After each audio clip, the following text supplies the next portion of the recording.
Ito ang bansang Pilipinas kung saan maraming pagbabago mula sa kaluwian. Mga kalsadang waring nagsisilbing parking lot ng karamihang pandaungan, kapaligiran na patuloy binabalot ng dilim na maaaring manganib, at higit sa lahat, lansangan na inaasahan ng maraming puspal.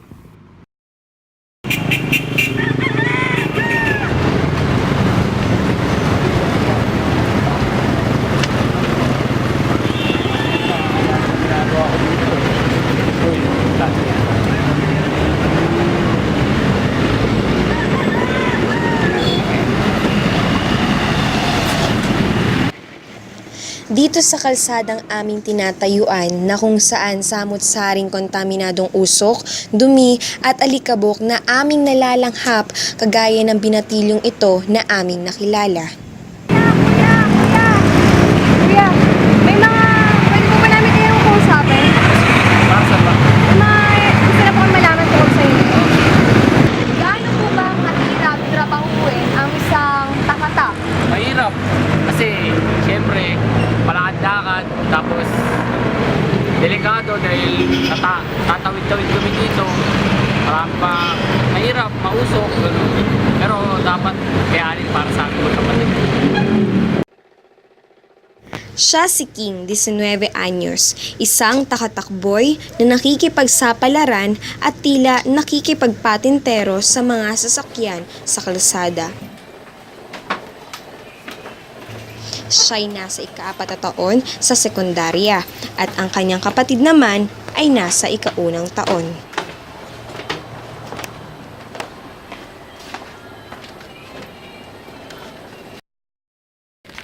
King, ilan taon ka na nga pala? 19. Yung kapatid mo, anong pangalan niya at ilan taon na rin siya? Linda. Tapos 15 anyos na siya. Edi saan kayo nag-aaral neto? Sa Santolan High School, dyan malayo. Gaano ba kalayo yan dito sa tirahan niyo? Malayo eh. Ganun ba? Sino yung mga magulang niyo? Nasaan sila? Nanay ko, patay na. Tapos yung tatay ko, napagbintangan, ayun, nakakulong sa munti. Ganun ba? Sino naman yung sumusuporta sa inyo para sa pag-aaral? Minsan, pumunta kami sa mga tita-tito namin, humihingi. Pero, pagtapos ng school ko, nag-tatrabaho ako, nagtatakat ako.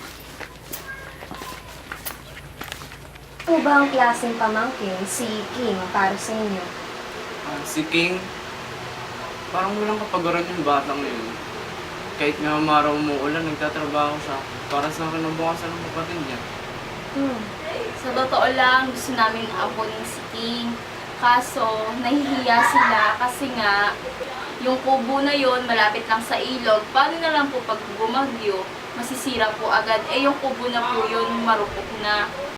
Sa bawat hakbang na magkapatid, iyong mahalata na handa na sila sa mga posibleng pagsubok na kung saan ay buong tapang nilang haharapin. Dahil na rin sa kaalaman na matutunan nila sa paaralan. Totoo ngang napakalayo ng kanilang nilalakbay upang makarating sa kanilang paaralan.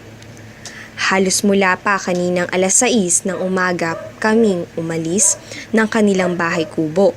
Halos lumalabas 2 oras na kaming naglalakad na walang pahinga, nakakapagod, nakakauhaw, paano pa kaya sila?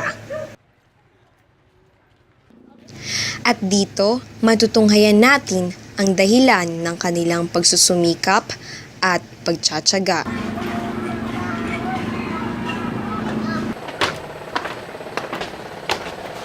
Nang makarating na sa bahay kubo si King, dali-dali siyang gumayak at umalis upang makadami sa pagtitinda at para hindi na rin mahuli sa bayan na kung saan madaming tao.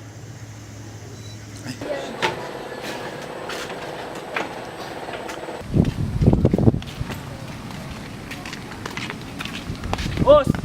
Boss! Wallet niyo po. Salamat. Thank you.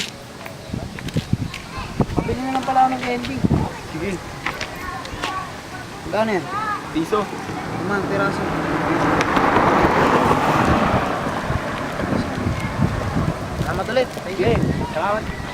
At sa puntong ito, dito naman natin buong masasaksihan at mas makikilala ang totoong king na puno ng pag-asa at walang humpay ang pakikipagsapalaran at maging ang sakripisyo na ibinibigay para sa patuloy na pakikisabak sa kapalaran, hindi lamang para sa kanyang sarili, kundi pati na rin para sa kanyang nag-iisang kapatid. King, kaya pa? Kaya pa. Pilitin. Kailangan talaga kasi para may makain kami mamaya at saka mabaon para bukas. Hindi ka pa ba uwi ngayon? Uwi na rin. Maaga pa kasi pasok ko bukas eh. Sa mga kabataan ng panibagong panahon, di pa huli upang ituloy ang pakikipagdigma sa hamon ng buhay.